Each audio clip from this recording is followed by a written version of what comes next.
Class में ना मैं मुग़ल साम्राज्य के बारे में एक डिटेल क्लास देने वाला हूँ। समझ में आ गया?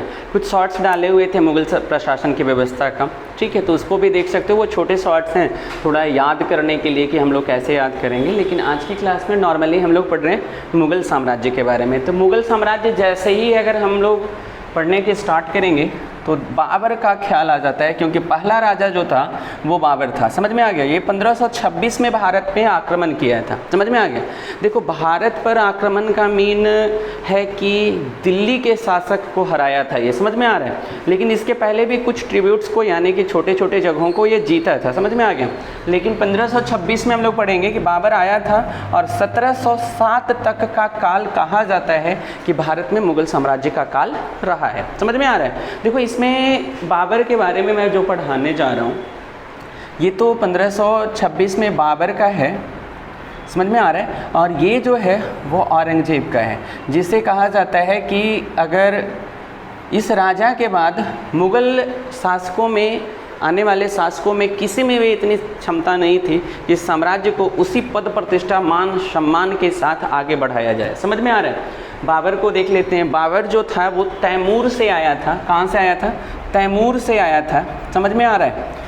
ये कहाँ से आया था? तैमूर से आया था। अफ़गान में बढ़ता है, अफ़गान की तरफ से आया था। तैमूर था, तैमूर वंश का भी हम लोग इसको कह सकते हैं, क्योंकि जिस तरफ से जो राजा आ रहे थे भारत में, इस्लाम के लोग राजा, वो उनको उसी तरफ का बताया दिया जा रहा था। जैसे आपने बीच में पढ़ा, मिडिल हिस्ट्री जब मैं पढ़ा रहा हूँ तो अभी मुग़ल डायनेस्टी के बारे में बता रहा हूँ, मुग़ल साम्राज्य के बारे में बता रहा हूँ।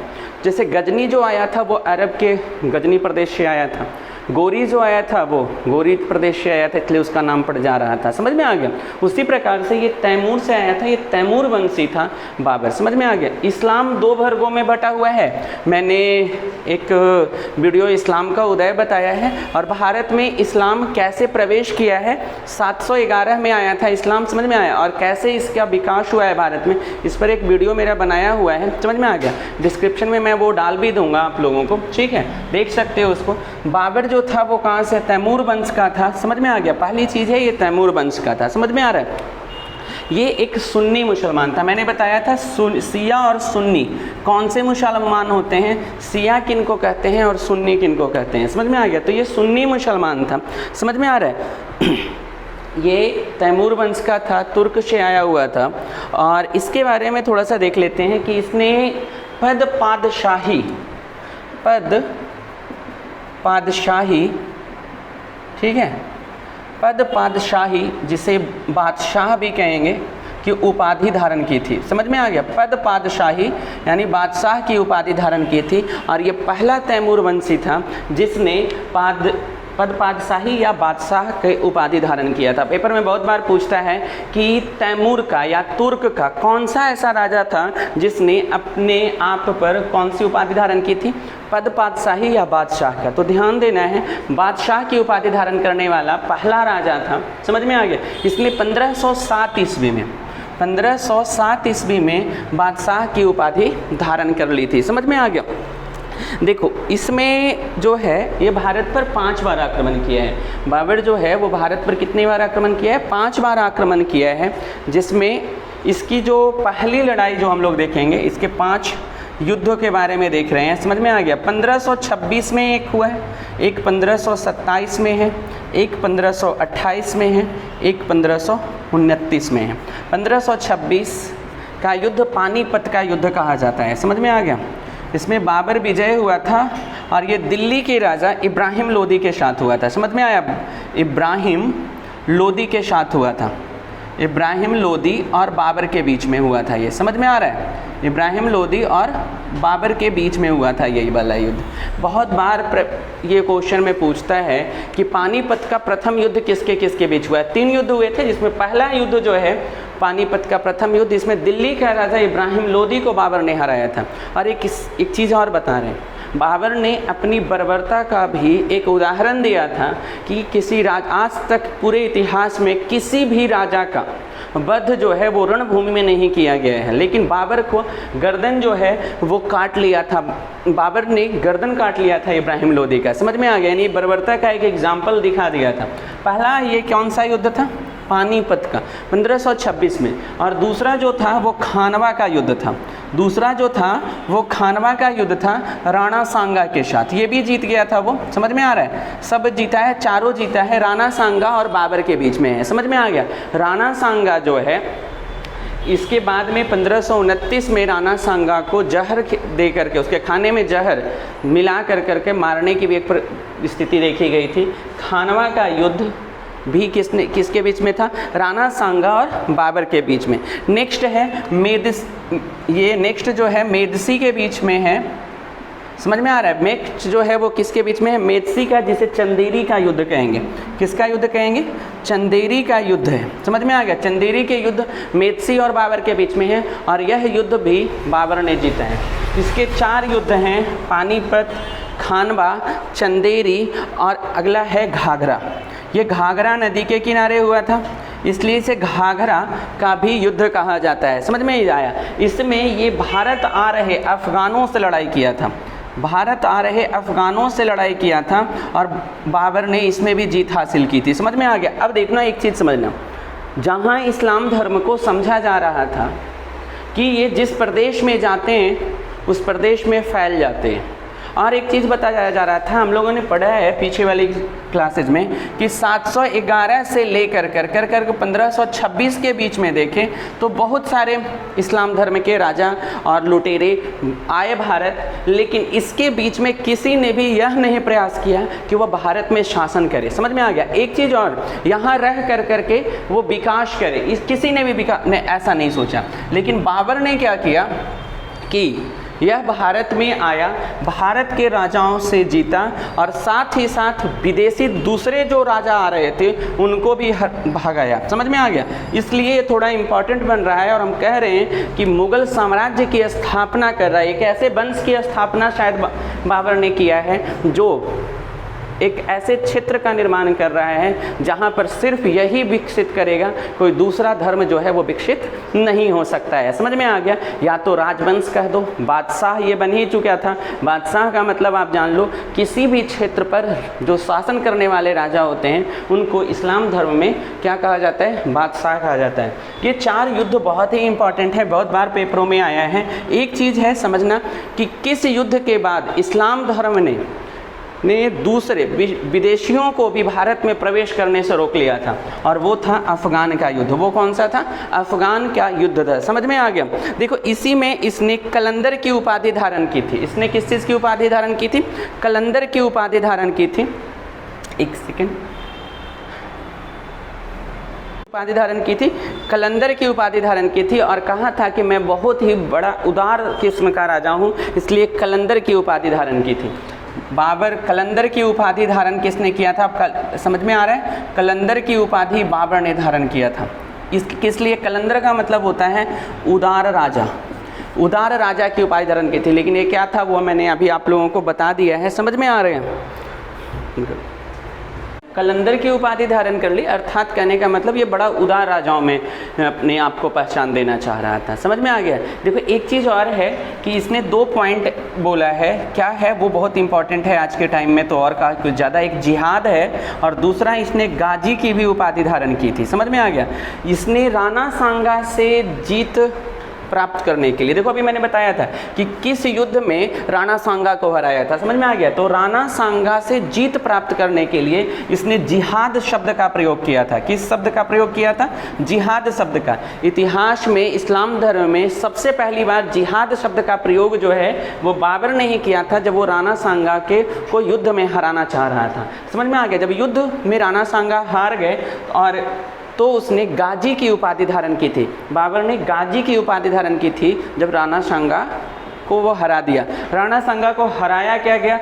थोड़ा सा इसको कह सकते हो कि उसने षड्यंत्र रचा था और उसी के किसी अधिकारी के थ्रू, समझ में आ गया, राणा सांगा को खाने में जहर मिला करके दे दिया, जिससे राणा सांगा की डेथ हुई, मर गया। एंड देयर आफ्टर जो है वो खानवा का युद्ध जो है वो बाबर ने जीता था। समझ में आ गया। देखो, ज़्यादा समय तक बाबर भी भारत में शासन नहीं कर पाया है। बाबर का शासन काल अगर देखें तो 1526 से 1530 के बीच में रहा है। बाबर का काल है ये। समझ में आ रहा है। बाबर का काल 1526 से 1530 1530 तक है, समझ में आ रहा है। और इसमें इसने 1526 में अभी मैंने बताया पानीपत का युद्ध, दूसरा 1527 में किसका युद्ध, खानवा का युद्ध, तीसरा 1528 में चंदेरी का युद्ध, और अगला जो है 1529 में किसका युद्ध बताए थे, ये आप लोग डिस्क्रिप्शन में जरूर आंसर में देना है। समझ में आ गया, देखो ये आपको बता दिए थे, समझ में आ गया।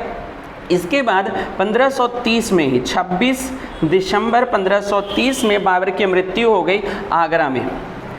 बाबर की मृत्यु हुई थी आगरा में, और आगरा में ही दफना दिया गया था। जहां दफनाया गया है उसे आराम बाग कहते हैं, जहां दफनाया गया था आराम बाग कहा जाता है। इसकी मृत्यु आगरा में हुई है और आगरा में ही दफनाया गया था, लेकिन इसके कुछ चहेते लोग जो हैं इसके सब को कुछ समय के बाद निकाल कर लेकर गए और काबुल में दफनाए हैं। समझ में आ रहा है, इसलिए हमेशा काफ़ी बार पेपरों में पूछा है कि बाबर की मृत्यु कहाँ हुई और बाबर को सर्वप्रथम कहाँ दफनाया गया। समझ में आ गया, तो बाबर को कहाँ दफनाया गया, सर्वप्रथम आगरा में, जगह का नाम था आराम बाग। उसके बाद इसके डेड बॉडी को कुछ समय के बाद निकाल करके काबुल में जा कर के दफनाया गया है। समझ में आ गया, कोई प्रॉब्लम है, ये आपको याद करना है, मोस्ट इंपॉर्टेंट पॉइंट्स है जो याद करना है। समझ में आ रहा है, काबुल में दफना दिया गया और ये क्या हो गया, इसकी डेथ के बाद भी हम लोग थोड़ा सा और देख लेते हैं। अब इसके कुछ और जो क्वेश्चंस पेपर में आते रहते हैं उनके बारे में बता रहा हूँ कि बाबर किस भाषा का जानकार था। समझ में आ गया, तो इसकी मातृभाषा जो थी वो मातृभाषा जो थी, अभी हमने बताया है कि चूँकि ये तुर्क से आया था इसलिए तुर्की इसकी मातृभाषा थी, तुर्की का बहुत अच्छा जानकार था। साथ में अरबी और फारसी भाषा को भी जानता था, अरबी और फारसी भाषा का भी बहुत अच्छा जानकार था। इसकी एक पुस्तक लिखी हुई है, आत्मकथा है वो। समझ में आ गया, आत्मकथा है जिसे बाबरनामा कहा जाता है। बाबरनामा, काफ़ी पढ़ा लिखा इंसान था, इसने पुस्तक लिखी थी बाबरनामा और ये तुर्की भाषा में था। समझ में आ गया, इसी की फारसी भाषा में लिखवाया था, फारसी में इसका अनुवाद करवाया था। समझ में आया, फारसी में जो अनुवाद करने वाले तो अब्दुल रहीम थे, ये अब्दुल रहीम खान।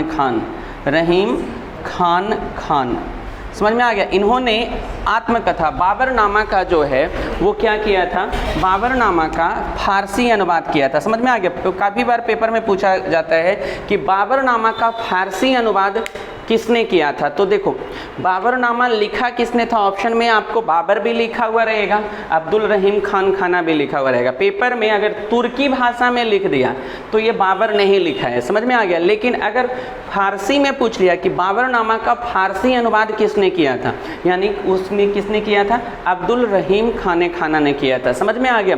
इसके बाद इसमें इसने अपने बारे में बताया है कि एक जो हम बनाएंगे बागों के बारे में इसने काफ़ी चर्चा की है अपनी पुस्तकों में।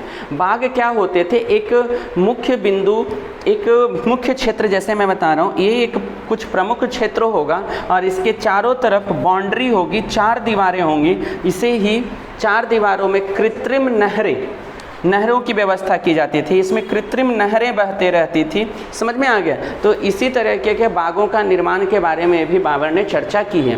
बाद में इसी तरीके के जो बाग निर्माण किए गए हैं, इन बाग निर्माण को कहा जाता है 4 बाग। लेकिन एक चीज़ मैं बता देता हूँ, 4 बाग का, किसी भी 4 बाग का निर्माण बाबर ने नहीं करवाया है। 4 बाग के निर्माण करने की बातें इसकी पुस्तकों में मिलती है, जिसके कह सकते हैं बाबरनामा में मिलती हैं। अकबर जो था इसका पोता, समझ में आ गया, अकबर इसका पोता था बेटा। समझ में आ रहा है, कल अकबर जो था इसका क्या था, पोता था। उसने क्या किया था कि 4 बाग बनाने की परंपरा शुरू की थी। 4 बाग का मतलब अभी मैंने बताया कि एक ऐसा बाग जहाँ के चारों तरफ कृत्रिम नहरों से उसे निर्मित किया जाए और बड़े बड़े पेड़ पौधे लगाए जाएं, और इस तरीके के क्षेत्र को 4 बाग कहा जाता है। अकबर ने इस कार्य को प्रारंभ किया था। समझ में आ गया। इसके बाद इसने, चूँकि ये लिखने में बहुत अच्छा था, ज्ञानी जानकार था, तो इसने पद्य शैली, गद्य और पद्य शैली पढ़े होंगे हिंदी में कि गद्य और पद्य होता है, तो इसने पद्य शैली मुवैयान की शुरुआत की थी। मुवैयान गद्य शैली पद्य शैली अकबर के द्वारा जो पद्य शैली प्रारंभ किया गया था वो मुवैयान था। का निर्माण जो था वो किसने किया था? बाबर ने किया था। समझ में आ गया। और इस पद्य शैली का नाम उसने रखा था मुवैयान। देखो मुगल साम्राज्य का मैं ये क्लास दे रहा हूँ आप लोगों को। मुगल साम्राज्य का क्या क्या काल था, कौन कौन से राजा आए थे, उसे एक बार देख लेते हैं। स्टार्टिंग मैंने बता दिया कि तुर्क से आया हुआ बाबर जो था, इब्राहिम लोदी को, जो दिल्ली का राजा था इब्राहिम लोदी, उसे हरा कर करके भारत में शासन की एक अलग सी व्यवस्था प्रारंभ किया था, जिसे बाद में मुगल साम्राज्य या मुगल वंश के नाम से जाना जा रहा है। समझ में आ रहा है? तो इसके काल कौन कौन से राजा और आए और क्यों हम इसे एक वंश कहेंगे, एक साम्राज्य कहेंगे, ये भी मैं बता रहा हूँ। समझ में आ गया? अभी की मुगल वंश की स्थापना जो है वो बाबर ने किया है और इसके बहुत सारे क्रमवार और भी राजा हैं, तो उनके बारे में थोड़ा सा देख लेते हैं। एक एक करके मैं डिटेल आप लोगों को यूट्यूब पे क्लासेस देते रहूँगा, समझते रहना, उसके इंपॉर्टेंट क्वेश्चंस को मैं बताता रहूँगा। पहला जो है वो बाबर है, ठीक है। ये 1526 में आया था। इसके बीच के युद्ध वगैरह को मैंने बता दिया है कि किसके किसके साथ हुआ था। तो ये 1530 तक युद्ध था ये, ठीक है। उसके बाद आया था हुमायूं। उसके बाद कौन आया था? हुमायूं था। समझ में आ गया? हुमायूं जो था वो 1530 से 1555 के बीच में था। एक इसी में हम इंटरेस्टिंग पे थोड़ा सा देख लेते हैं। इसके बीच में ना एक और आ गया था 1540 से लेकर के 45। 1540 से 45 के बीच में एक शेर शाह नाम का राजा बना था। समझ में आया? ये मुगल वंश का नहीं था, ये मुगल वंश का नहीं था। और इसी का कन्फ्यूज़न होने के कारण वास्तविक रूप में मुगल वंश का जो संस्थापक बताया जाता है वो अकबर है। अगर पेपर में आ जाए कि मुगल वंश का संस्थापक कौन है तो हम लिख देंगे बाबर। लेकिन अब आप देख लो कि बाबर और हुमायूं के बीच में क्या है 1555 तक का पीरियड है, लेकिन इसके बीच में शेर शाह था जो बाबर का या कोई वंश में से नहीं था। इसलिए हम लोग नहीं कह सकते हैं कि बाबर जो था वो प्रारंभ तरीके से, इसका वास्तविक तरीके से संस्थापक था। वास्तविक संस्थापक अकबर को बताया जाता है। हम थोड़ा सा देख लेते हैं क्यों क्या हुआ था, मैंने बता दिया है। और इसी में एक इम्पॉर्टेंट बता देते हैं, यही जो है वो भारत की अर्थव्यवस्था को सुधारने के लिए, समझ में आ गया, इसने जीटी रोड बनवाया था, ग्रैंड टैंक रोड कहा जाता है। समझ में आ गया? शेर शाह को भी हम पढ़ेंगे बाबर के बाद थोड़े से पीरियड के लिए, यानी कि 1530 से 40 के बीच में, 30 से 40 के बीच में कौन आ गया था? आप 30 से 40 के बीच में हुमायूं था, और फिर शेर शाह जो आया है 40 से 45 के बीच में, उसके काल को भी हम पढ़ाते हुए आगे बढ़ेंगे कि इसने क्या क्या किया है। एक मैंने लिख दिया है कि इसने जीटी रोड का बनवाया था। पहला बाबर है, दूसरा हुमायूं है, और तीसरा अगर वंश देख रहे हैं तो आगे चलेंगे, हुमायूं का बेटा था अकबर। समझ में आ गया? अकबर जो है वो 1556 से लेकर करके 1605 तक ये राजा के पद पर रहा। समझ में आ गया? इसके भी काल को पढ़ेंगे। अकबर के बाद बना था जहांगीर। अकबर के बाद जो काल में आया था वो जहांगीर है, वो 1605 में बना और 1627 तक रहा था। समझ में आ गया? उसके बाद जो था वो शाहजहां, इसका तो प्रसिद्ध कृति आप लोग देख ही रहे होंगे, है ना। शाहजहां था। समझ में आ गया? ताजमहल जो है आगरा का, उसका निर्माण इसी ने करवाया है। ये है 1627 से 1655 तक का काल जो है ये किसका है? शाहजहां का है। समझ में आ गया? उसके बाद इसका बेटा, जिसके बारे में जिंदा पीर भी कहा जाता है उसे, क्योंकि सजा देने के ना बड़े अनूठे अनूठे प्रयोग किया है उसने। शाहजहां के बाद आया था औरंगजेब। समझ में आ रहा है? औरंगजेब जो है इसका काल देख लेंगे, 1656 से लेकर करके 1707 तक का जो पीरियड है वो किसका है? औरंगजेब का है। समझ में आ रहा होगा आप लोगों को। और ये जो है, अब देखो 1707 के बाद भारत में कोई भी ऐसा प्रतापी राजा नहीं कह सकते हैं मुगल वंश का जो मुगल वंश को और आगे तक चला सका है। तो लेकिन एक देख लेते हैं, औरंगजेब का एक और पढ़ लेते हैं। बहादुर शाह था। समझ में आ रहा है? बहादुर शाह था, और इसका काल जो था 1707 से ज़्यादा नहीं, 1715 तक ही करते हैं। बीच में बहुत सारे राजा बदलते रहे, और इसके बाद में हमने आपको थोड़ा सा बताएंगे आप लोगों को कि 1757, समझ में आ रहा है? 1757 के बाद ब्रिटेन जो है वो भारत पर कब्जा करना शुरू कर लिया था। समझ में आ गया? इसमें हम थोड़ा सा पढ़ेंगे कि कैसे कैसे किए थे, लेकिन आज की क्लास में मैंने आप लोगों को क्लियर किया है कि बाबर और बाबर से के इम्पॉर्टेंट कुछ क्वेश्चंस हुए कि ये तुर्क का था और तुर्की भाषा में इसने बाबरनामा भी लिखा था। समझ में आ गया? ये पहला ऐसा तैमूर था जिसने बादशाह की उपाधि धारण की थी 1707 ईस्वी में। समझ में आ गया? और इसके द्वारा लड़े गए 4 युद्ध, जो 4 राजाओं को हराया इसने। कहीं पर इसने बर्बरता दिखाई, तो कहीं पर इसने छल कपट से राजा को हराया, तो कहीं पर इसने अपने आप को कहा कि मैं तो बहुत बड़ा उदारवादी राजा बन गया हूँ। इसने गाजी की भी उपाधि धारण की थी। और इसके जो काम हैं और इसने क्या क्या भारत में कैसे मुगल वंश की स्थापना किया है साम्राज्य का, बाबर का क्वेश्चन मैंने आज की वीडियोज़ में बता दिया है। नेक्स्ट क्लास में शेर शाह और हुमायूं दोनों को हम लोग पढ़ेंगे। शेर शाह और हुमायूं दोनों के पीरियड्स को बताएंगे कि भारत में शेर शाह ने भारत के विकास में क्या क्या योगदान दिया, फिर हुमायूं के क्या क्या योगदान रहे, कि हुमायूं कौन था और कैसे इसने साम्राज्य को चलाया है। ठीक है, तो फिर नेक्स्ट मिलते हैं मुगल साम्राज्य के अगले क्लास में कि हुमायूं और शेर शाह के बारे में। ठीक है।